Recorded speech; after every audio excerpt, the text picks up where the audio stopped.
Bonjour, dans cette vidéo je vais expliquer les bases de la programmation sur TIA Portal. La vidéo sera découpée en chapitres listés dans la description. Je vais m'efforcer de donner des exemples et de faire des démonstrations pour faciliter la compréhension. Si vous avez des questions, posez-les en commentaire, j'y répondrai dès que possible et ça pourra peut-être aider d'autres personnes qui avaient la même question.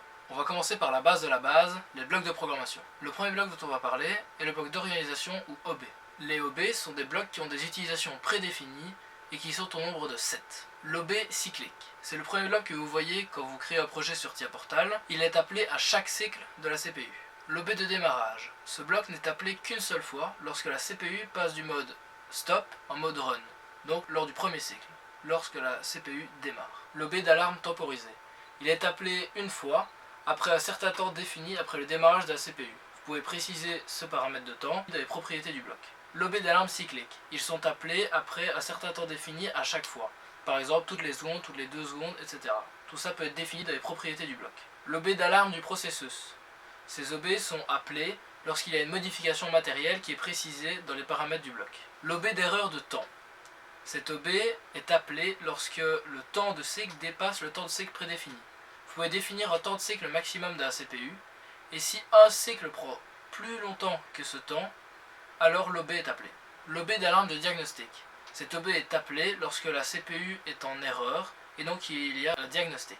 Les seconds blocs sont les FC, ou fonctions. Ce sont des sous-programmes qui peuvent être appelés dans d'autres blocs. Lorsque l'on appelle un FC, on doit lui préciser les paramètres demandés par celui-ci. Petite démonstration. Par exemple, si je veux une fonction qui agit comme interrupteur, donc qui transforme un bouton poussoir en un interrupteur, je peux créer un FC qui prend en entrée un bouton poussoir et en sortie par exemple une lampe. Lorsque j'appuie sur le bouton, ma lampe s'allume.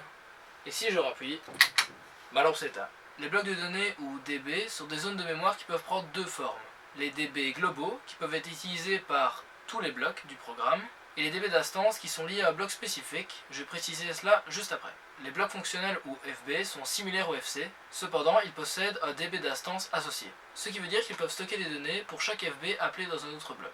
Prenons par exemple une usine qui dispose de plusieurs moteurs, ici représentés par des lampes. Il crée un FB qui sera appelé autant de fois qu'il y a de moteurs. Afin de faire l'entretien au bon moment, chaque moteur doit compter le nombre d'heures qu'il a tourné, ou dans notre cas le nombre de secondes pour voir plus clair plus rapidement. En appelant le FB deux fois, donc pour chaque moteur, un DB d'instance est associé à chaque FB. Chaque moteur a donc son propre DB, de lequel il stocke le nombre d'heures qu'il a tourné. Le DB peut donc contenir des infos propres à chaque élément. On va faire une petite démonstration ici. Je vais donc simuler le fonctionnement de deux moteurs dans TIA et vous afficher le temps d'utilisation de chaque moteur, tout en faisant une petite démonstration avec le matériel. Donc, si j'appuie sur le premier bouton, mon moteur démarre et son temps commence à augmenter. Si j'appuie sur le deuxième interrupteur, le deuxième moteur démarre, son temps commence également à compter, et on voit que les temps sont différents. Ils sont stockés chacun dans un DB différent, correspondant au moteur. Si j'arrête un premier moteur, le temps du deuxième continue et reste stocké, le premier s'arrête, mais reste stocké quand même et peut reprendre à tout moment. Deuxième chapitre, très court celui-ci, la structure du programme. Il existe deux types principaux de structuration de programme. D'abord, la programmation linéaire. Dans ce type de programmation, toutes les instructions sont contenues dans un seul bloc, généralement l'OB1, le premier bloc appelé par la CPU. Toutes les instructions sont lues les unes après les autres dans l'OB1. Cette technique est déconseillée dans le cas de plus gros programmes, car ça devient très désordonné très rapidement. La deuxième façon de faire est la programmation segmentée. Dans ce cas, le programme est composé toujours d'une ligne principale, généralement dans l'OB1, mais aussi de petits sous-programmes et petits graph-sets annexes qui viendront se greffer plus tard sur le programme principal. On peut donc créer un FC ou un FB qui effectuera une tâche récurrente et l'appeler plusieurs fois dans l'OB1. On gagne ainsi de l'espace et le programme est plus clair et plus simple à comprendre. Troisième chapitre, les instructions de base. On va commencer par les premiers blocs qui constituent principalement tout le reste, c'est-à-dire les blocs ou et ou exclusifs, respectivement AND, OR ou XOR, ou encore ces symboles un peu différents. Commençons par la boîte E. La boîte E nécessite que toutes ses entrées soient à A pour fournir une sortie à A. Par exemple, si j'ai mon interrupteur à A, et ensuite mon bouton poussoir à A, ma lampe s'allume. Si un des deux se coupe, ma lampe ne s'allumera pas. Ensuite, la boîte OU. La boîte OU ne nécessite qu'une seule de ses entrées soit A pour en fournir une sortie à A. Cela peut être n'importe laquelle, selon une partie d'entre elles ou toutes. Par exemple ici, j'appuie sur mon bouton, ma lampe s'allume.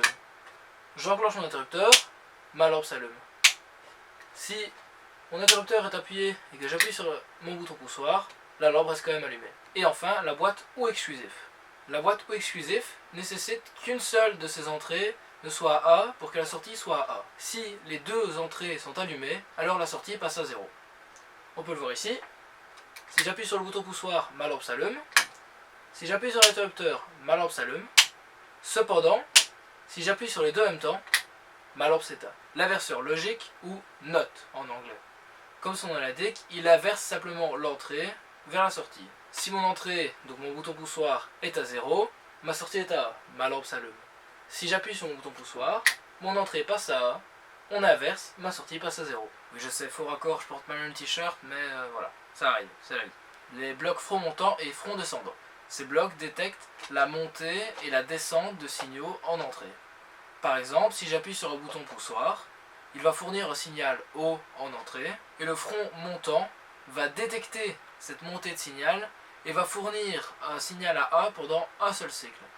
C'est extrêmement court. Si j'appuie sur un bouton relié à front montant et que je mets une LED à la fin, on ne le verra pas car un cycle fait des millisecondes, voire même parfois une milliseconde ou moins. On n'aura même pas le temps d'apercevoir la LED s'allumer. Le front descendant fait la même chose mais en inverse. Lorsque le signal passe de 1 à 0, le front descendant le détecte et envoie un signal à A pendant un cycle.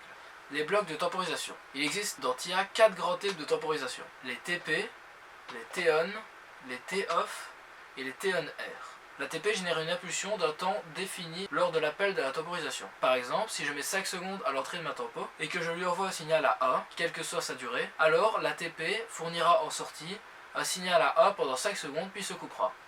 Et elle attendra la prochaine montée du signal en entrée avant de redémarrer. La temporisation TON met sa sortie à A après X secondes que l'entrée est à A. Par exemple, j'ai mis 5 secondes sur ma TON, j'appuie sur mon bouton, je dois maintenir mon bouton et après 5 secondes d'avoir maintenu mon bouton, ma sortie s'allume. Si je relâche mon bouton avant les 5 secondes, ma sortie ne s'allume pas et ma tempo revient à 0. Lorsque je relâche le bouton, elle revient directement à 0. La T-OFF, elle est l'inverse de la TON. Lorsque j'appuie sur mon bouton, la sortie passe directement à A. Cependant, lorsque je relâche mon bouton, elle attend X secondes, de nouveau définies à l'appel de ma tempo, pour relâcher ma sortie. Si par exemple j'ai précisé 5 secondes, alors quand j'ai relâché mon bouton, ma temporisation attend 5 secondes avant de relâcher la sortie. Et enfin la temporisation TONR, elle est relativement peu utilisée mais peut servir dans certains cas. Elle va retenir les périodes de temps pendant lesquelles l'entrée était à A et les additionner pour arriver au temps prédéfini lors de son appel. Par exemple, j'ai précisé 5 secondes dans l'entrée du bloc. Si j'appuie sur le bouton 2 secondes, rien ne se passe. Je rappuie 2 secondes, rien ne se passe. Lorsque je rappuie, après 1 seconde, 2 plus 2 plus 1 égale 5. Je suis bien arrivé au total à 5 secondes, donc ma sortie s'allume. Lorsque la valeur additionnée a dépassé la valeur prédéfinie, la sortie reste à A jusqu'à ce que l'on reset grâce à la borne reset de la tempo. Les compteurs. Il y a 3 types de compteurs. Les CTU, count up, pour compter vers le haut, les CTD, count down, pour compter vers le bas, et les CTUD, count up and down, qui permettent de combiner les fonctions des deux compteurs précédents. Le premier, comme on l'a dit, permet de compter vers le haut. À chaque fois qu'on envoie un signal à A dans son entrée, il augmente de A la valeur qu'il contient. Et pour le remettre à 0, il faut envoyer un signal dans sa borne de reset. Lorsqu'il arrive à la valeur prédéfinie lors de son appel, sa sortie passe à A. Par exemple, j'ai mis 5 dans ma valeur prédéfinie. Lorsque j'ai envoyé 5 signaux à A dans mon compteur, et donc que sa valeur arrive à 5, il met son signal de sortie à A. Le bloc CTD, ou Countdown, lui va faire l'inverse du Count Up, et à chaque signal à A à son entrée, va diminuer de A son compteur. La sortie sera activée lorsque mon compteur arrivera à 0 ou en dessous de 0. Le Countdown n'a pas de borne Reset, mais une borne Load, qui lorsqu'elle passe de 0 à A, va charger la valeur prédéfinie que l'on aura rentrée à l'appel du compteur dans la valeur de comptage actuelle. Si ma valeur prédéfinie était de 5, et que la valeur actuelle du compteur est à 0, lorsque j'envoie un signal à A dans la borne Load, mon compteur passe à 5. Et enfin le compteur CTUD, Count Up and Down, il possède une borne CU, Count Up, pour augmenter de A le compteur à chaque signal à A, la borne CD, Countdown, qui permet de décrémenter de 1 le compteur lorsqu'elle passe de 0 à A, la borne Reset, qui permet de remettre à 0 la valeur du compteur, la borne Load, qui permet de charger la valeur prédéfinie dans le compteur, la sortie QU, pour la sortie up qui passe à A lorsque le compteur est égal ou supérieur à la valeur prédéfinie, et la borne QD, la sortie down, qui passe à A lorsque la valeur du compteur est inférieure ou égale à 0.